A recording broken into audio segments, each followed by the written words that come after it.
Hello everyone, welcome back. We're now going to talk about the protest marches that happened only a few weeks ago. In summary, a group of mainly African Americans non-violent activists walked 54 miles from Selma to the state capital of Montgomery to defend their constitutional right to vote. This protest was divided into 3 different marches. They took place on March 7th, March 9th, and March 25th. I had the chance to talk to several people about this event. Let's go see what they had to say. I'm now joined by Laurence, a white protester for the Black cause. So Laurence, could you tell me a little bit more about the first walk from your point of view?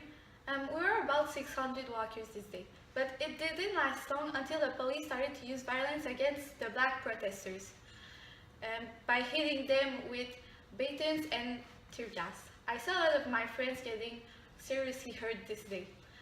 After the day, around 60 people were seriously injured. I'm very sorry to hear this. So as a white woman, how did these events make you feel? Like you said, I'm white, so I didn't really know the reality of African Americans.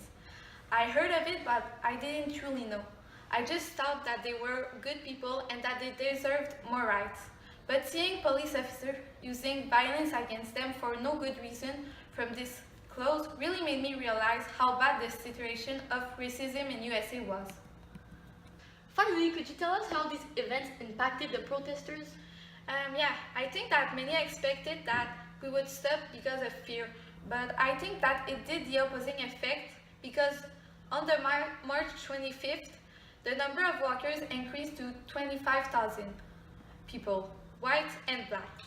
I'll say that the events of the 7th March 1965 were mostly what gave us the force and motivation to fight even harder for the African Americans' rights, because it made everybody realize how serious the problem was.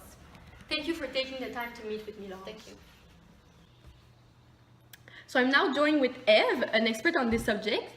Thanks for joining us. My pleasure. So could you tell us a little bit more about the impacts that these marches had on the civil rights of the African Americans? Of course. The most effective consequences along the Civil Rights Act is the Voting Act right. And it's considered as one of the most expensive pieces of legislation in the American history. Its effect greatly reduced the disparity between black and white in the US. As a result, it allowed a greater number of African Americans to enter political life at the local, state, and national level. Wow, very interesting. Thanks for your time. Unfortunately, the first walk ended pretty badly.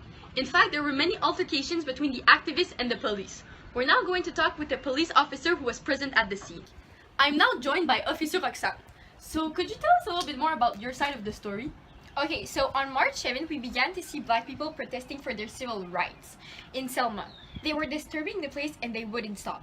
We tried to warn them at first, but that if they wouldn't stop, we would have to use violence as our defense weapon.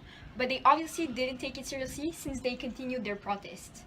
We had to attack them with billy clubs and tear gas, but it triggered even more the black people.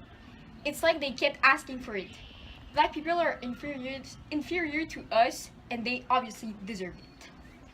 Thank you for joining us.